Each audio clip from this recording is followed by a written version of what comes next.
Y bueno, la idea es, a lo largo de estos programas, que espero que sean bastantes, comentar un poco sobre el humor, no solamente el humor cubano, el humor en diferentes lugares, incluso en diferentes medios, en diferentes estilos, porque el humor de manera general es un ejercicio intelectual ahí muy interesante que a nosotros siempre nos ha encantado y de hecho siempre nos hemos dedicado a eso.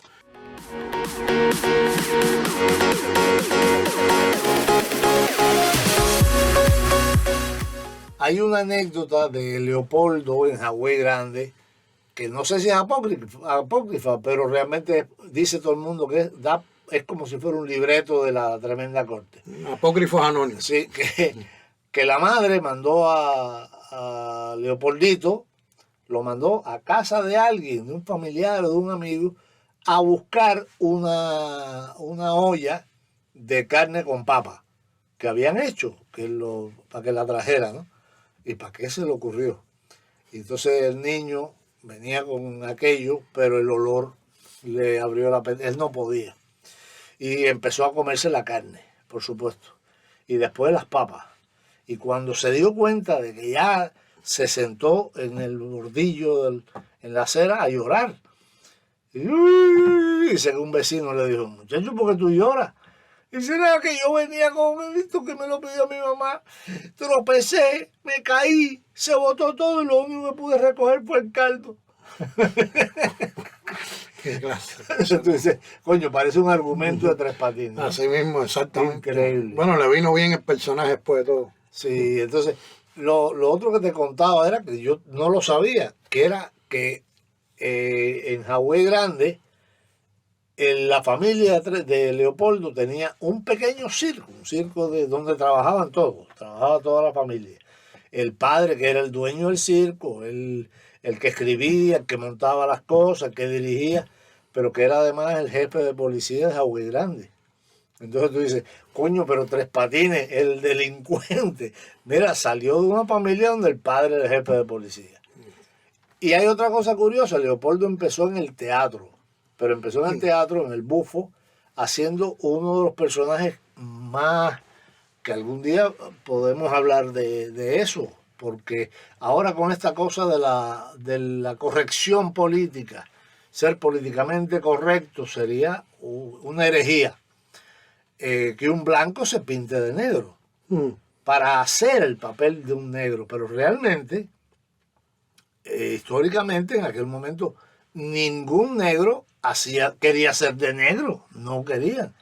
Entonces, hubo actores que es el personaje, precisamente, que ya hablaremos cuando surgió, se dieron cuenta de que era muy polémico, pero era el negrito que no era esclavo, era un hombre libre que se insertaba en la sociedad, pero con todos los prejuicios, todo aquello lo obligaba a ser vivo, a ser muy vivo. Y entonces, a ser pícaro, muchas veces rozando la delincuencia. De hecho, para mí era el personaje que llevaba la voz cantante, pero al final siempre terminaba jodiendo al gallego. Claro, entonces después estaba el gallego avaro, analfabeto. El negrito se superaba, el negrito llegó a ver una especie de personajes que eran los negritos catedráticos, académicos, que hablaban con propiedad y todas esas cosas. Tupían al gallego, lo engañaban siempre, y estaba la mulata, que era también como a veces el señuelo, porque la mulata era ya la cubanaza, que era o testigo o señuelo. De cierta manera la mezcla también de esa cultura. Claro. Dicen que el mejor invento de los gallegos en Cuba fue la mulata. Sí. Y entonces eso creó el triángulo, la trilogía sobre la que se basó el Teatro Bufo, que era un teatro de la realidad y un teatro de las raíces y de la cosa de la cubanía, pero además un teatro político, un teatro donde se decían las mayores verdades. Y Leopoldo sale de aquí, de estas cosas, pasa una cosa que incluso cuando salió la tremenda corte, que esa voz y esas cosas, ese personaje era un negrito. Nunca se dijo, pero era un negrito. Y él se pintaba, se caracterizaba, y era radio. O sea, nadie lo veía, porque era curioso. Sí, claro. Eso ya después no lo hizo más después que pasó. Eso empezó a salir en RHC, Cadena Azul, la emisora de Amado Trinidad. Pero después cuando... ¿En qué año más o menos empezó a salir? Empezó, te voy a decir exactamente, en el 47. Pero te digo exactamente en qué momento, porque lo tengo aquí. Aquí exactamente. Salió...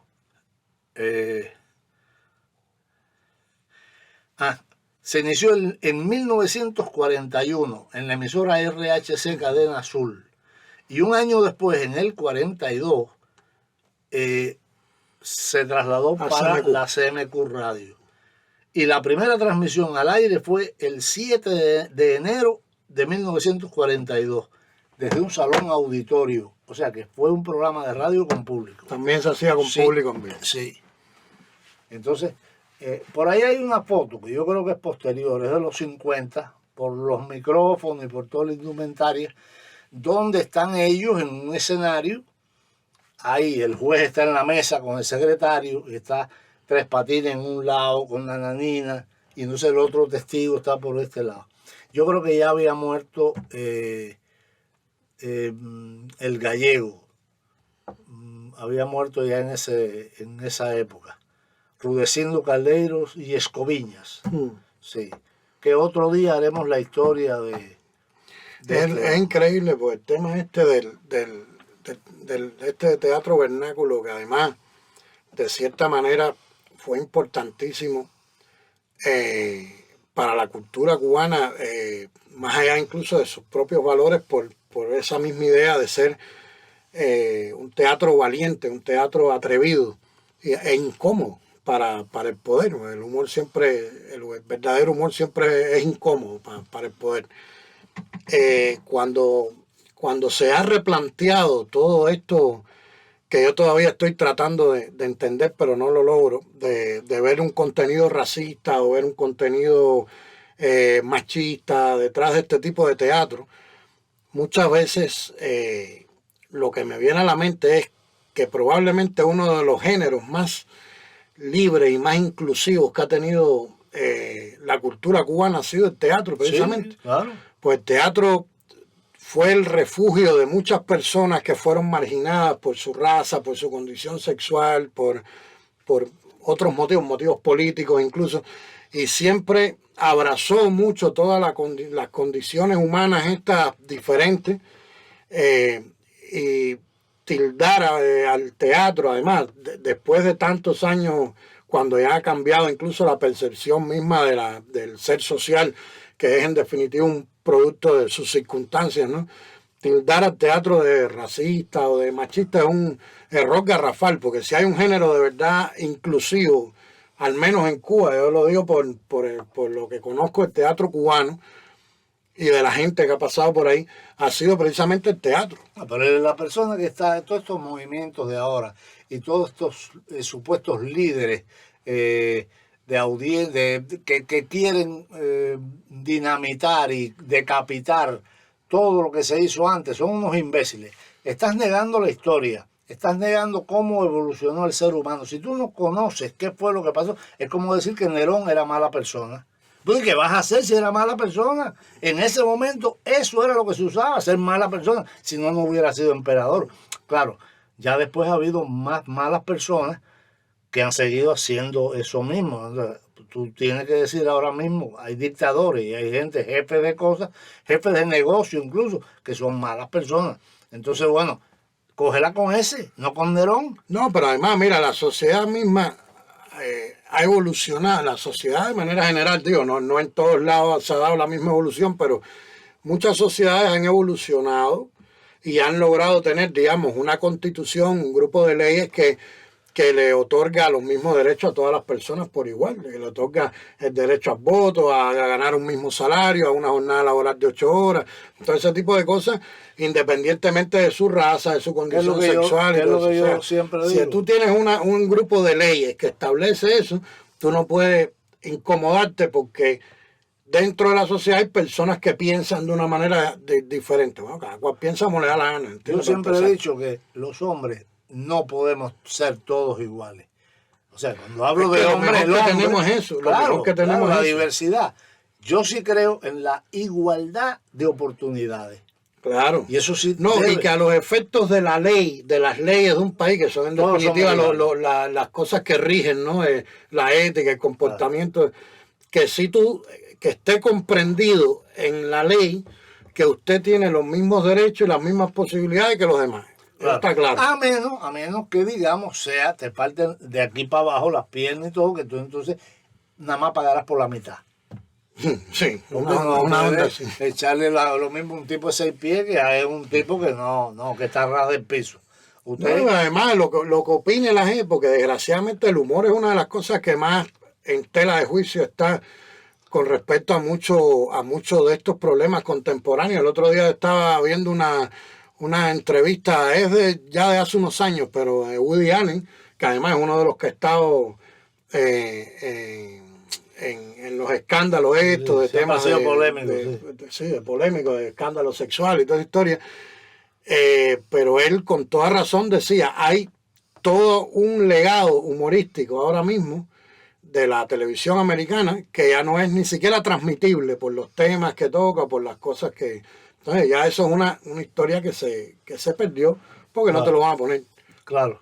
Por diferentes motivos. Sí, por los sí, motivos porque ya que está negado y es polémico, entonces mejor no te metas en eso. Es una imbecilidad. Hay una cosa curiosa con esto de la tremenda corte. Ahora estaba mirando.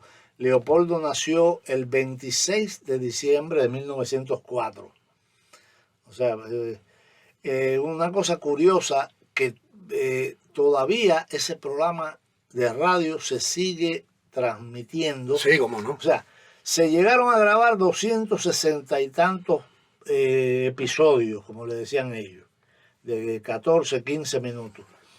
Y todavía, de esos 200, 300 y pico, se tiene idea de que salieron unos 260 de Cuba, los sacaron los mestres.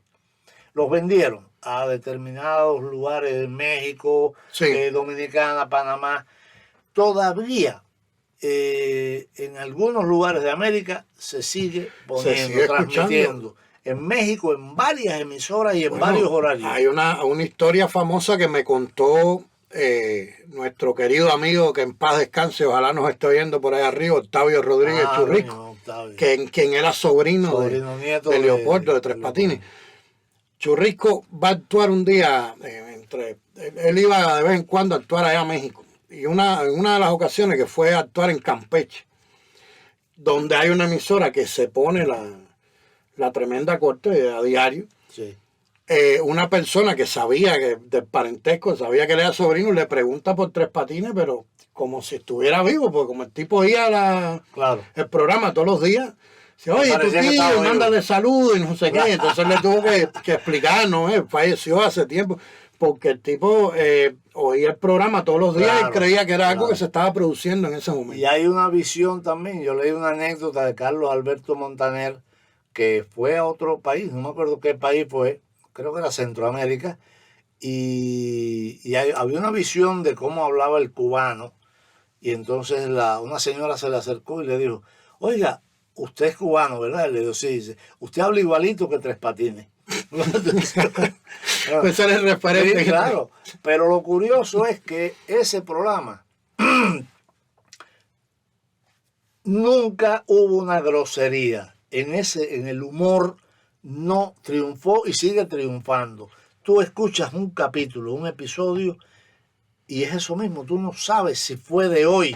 No hay referencias históricas. No hay una vigencia. Claro. Porque además yo creo que el humor y el arte de manera general uno lo considera como clásico cuando es capaz de mantener sus mismos valores más allá del tiempo en que fue creado. Y eso es lo que pasa con la Tremenda Corte, y es por eso que se sigue poniendo. Claro. Porque la gente lo asimila, porque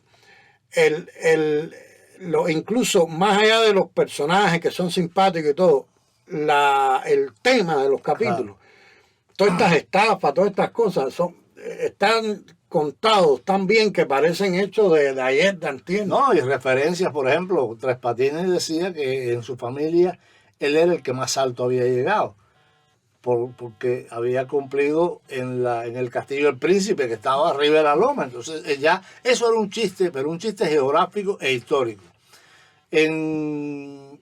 Cuando yo empecé en La Habana, no me acuerdo cómo fue que empezaron a llegar a mi casa amigos míos mexicanos.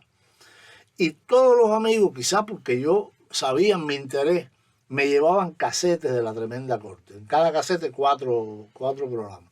Y yo empecé a escuchar La Tremenda Corte, y te decía que por eso hablé con Edwin Fernández, quería ver con Cholito, pero parece que no quería hablar de eso. Miravalle, que tú pude hablar con Miravalle aquí. Miravalle empezó a hacer personajes también ahí pero Edwin me contó muchas cosas. Y cuando yo llegué en diciembre del año 93 a Guadalajara, me di cuenta que todos los amigos míos mexicanos vivían allí. O sea, todos eran de Guadalajara. Y uno de mis primeros, o sea, el primer dinero que me pagaron a mí fue porque le dijeron a una muchacha que yo era el especialista más, mentira, de Cuba. Yo tenía una cantidad de lagunas del carajo de La Tremenda Corte. Y era que yo les revisara una tesis de grado de la Universidad de Guadalajara que se llamaba lingüisticidio. Como todos los episodios de La Tremenda Corte, según el caso, ladronicidio, gallinicidio, según el delito, pero ella lo que quería era que yo los ubicara, y para mí fue una enseñanza del carajo, los ubicara en la historia. Y realmente hay muy pocas referencias históricas. O sea, las que encontré fueron cuando hablaban, digamos, de algún cambio físico en la ciudad, el túnel de La Habana. Yo sabía que eso era del 58. Cuando hacían una alusión, digamos, a alguna medida, que se burlaban de alguna medida de un político, yo entonces lo ubicaba. Pero realmente son programas que es eso mismo, los oyes hoy y tú dices, coño, pero eso pasó, eso está pasando. Claro, perfectamente. Y luego el cambio ese al lenguaje de la televisión, que incluso a mí me comentó el propio Enrique, que Castro Obispo fue uno de los que no quiso hacerlo para la versión a la televisión, porque le pareció como que era un poco traicionar el formato original de aquello. Y de hecho esa versión se terminó grabando en México, ni siquiera se hizo en Cuba. El paso ese a la televisión, al no hacerse dentro de Cuba, también uno se perdió un poco ahí al menos para seguir toda una historia. Yo sé que Tres Patines después vino a vivir aquí a Miami, que falleció aquí, que probablemente todavía al sol de hoy no haya tenido el homenaje que se merece, o por lo menos el que debió darle una ciudad que acogió a una persona tan respetada y tan popular, y que todavía se sigue oyendo. Dirigió, escribió y dirigió teatro vernáculo, teatro de comedia, cosas así. Realmente aquí llegaron... Sé que tiene una estrella por ahí por la calle 8, por la vista. Llegaron Aníbal y él, y creo que había una compañía que no era Goya, era Goyesca, que compró los derechos de La Tremenda Corte para Miami o para el sur de la Florida, y les pagó a cada uno, creo que $500, y ellos usaron todo eso en la radio aquí, en las emisoras de aquí. O sea, con $500, me imagino, eran como 5.000 de aquella época, o 50.000, pero eso se acaba. Pero ya llegaron más mayores, ya llegaron viejos. Leopoldo nació en 1904, claro. Imagínate, en el año 80, año 70 ya estaba agotado, cansado. Y desgraciadamente en Cuba fue peor, pues en Cuba ni siquiera se permitió hablar del tema.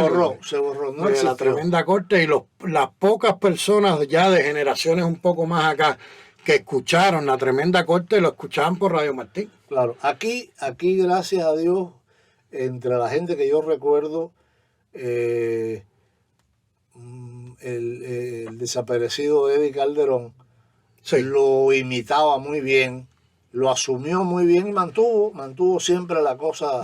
Y Eddie tenía anécdotas muy buenas, que llegó una vez a Dominicana y en una actuación habló como Tres Patines, la gente se volvió loca allí pensando que estaba Tres Patines allí. Cosas así, ¿no? Pero realmente se ha diluido. Pero es un ejemplo interesante de un comediante cubano que fue tan o más famoso fuera de Cuba que en su propio país, porque o sea, tuvo una gran popularidad en Cuba en un momento determinado, pero ya después, no, ya te digo, entre los 40 lo que trascendió ese programa, que se sigue escuchando, como tú dices, claro, en muchísimos países, que se oye aquí todavía también en Miami. Hay una emisora que lo pone, no recuerdo ahora el nombre, pero y probablemente en internet también. En Radio Martín lo ponen también. Todos los días lo han vuelto a poner, sí. Porque o sea, es precisamente a lo que aspiraría cualquier artista, ¿no? A que tu obra te trascienda incluso a ti mismo y claro, vaya más allá de y era un poco, para hablar del humor, el humor que hablan, que es humor blanco, que tiene de costumbrismo, que no es político, pero se inserta en lo que está pasando, porque todos estos personajes y estos delitos tienen que ver con lo que está pasando en determinado momento. Hay una ley que prohíbe vender caballo y uno de los delitos, a lo mejor de Tres Patines, es esto, vender caballo. O sea, que de alguna manera te va retratando la época. La gente se divertía mucho con esto, a pesar de que no era todos los días, era lunes, miércoles y viernes, 8:30 de la noche. Y tú me dijiste que lo ponían en los cines. Se paralizaban en lugares. Y en muchos cines paraban la película y lo ponían. Ponían el audio. Como antes habían hecho con El Derecho de Nacer. Porque también fue era una popularidad del carajo. La gente que había ido al cine no quería perderse la emisión de hoy. Claro. Entonces decían, no, espérate, que ahí veo la película y lo ponen. Entonces era un gancho extra, ¿no? Qué bueno. Pues nada, yo creo que para ser el primero hemos conversado bastante. Y que el que tenga duda, vamos a ponerle algunas cositas de la tremenda corte y algunas cositas de Leopoldo. Claro, también, para que disfruten un poco de algunos fragmentos ahí de estos materiales, ilustrar un poco de lo que estamos hablando. Pues nada, ha sido un placer, Ramón. Espero que esto sea el comienzo de una larga amistad. Y ya lo saben ustedes, síganos. Me da alegría ser tu vecino y que tú cocines también. Seguro. Estamos ahí, ya no nos queda de otra. Tenemos que andar juntos. Carol tiene plaza fija, pero yo aspiro a ser un suplente. Siempre, donde comen dos, comen tres. Pues esto es En Humor a la Verdad, un programa para comenzar a meternos en este mundo del humorismo, de la comedia, en todos los géneros, en todos los lugares, donde quiera que nos dé la gana nosotros hacerlo. Y vamos a estar también más adelante homenajeando un poco a todos esos grandes comediantes que ha tenido Cuba, América Latina, España, todos lados. En donde quiera que ha habido humor, nos vamos a meter ahí y vamos a traerles un poco la historia, ¿no? de todas esas, de todos esos espectáculos, de todos esos géneros y de todas esas personas que han hecho esta labor tan bonita, tan difícil, porque mucha gente a veces subestima un poco el humor y cree que hacer humor es algo muy fácil y no es así. Sí, no, sucede cosas que cuando ves a un comediante, a ti te habrá pasado 1000 veces, que llegan, aunque tú seas una persona tranquila, callada, seria, como lo era Leopoldo, que llegan, te dan un manotazo y dicen, ¿qué cómico tú eres? Hazme un chiste. La gente cree que tú estás las 24 horas del día. Claro, y a mí me han dicho, incluso, yo no ejerzo como humorista, yo escribo para comediantes y para... Pero yo jamás he sido... Incluso los chistes me salen mal, los digo bajito. A mí alguien me ha dicho así, pero con toda la cara del mundo, me dice, oye, cuando estés escribiendo algo así, no te salga algo, llámame, que yo soy muy... ¿cómo era? Ocurrente. Muy ocurrente, yo soy muy ocurrente. Sí, Yo, sí. coño, me está... Así mismo. Pues Bueno, voy a pues a tener- todos los ocurrentes, síganos en este programa, que esto es En Humor a la Y Verdad. que el programa siga ocurriendo. Seguro, esto va a seguir adelante. Ramón Muchas Fernández gracias. Larrea, yo soy Iván Camejo, muchas gracias por soportarnos durante este tiempo y nos vemos en una próxima entrega. Chao.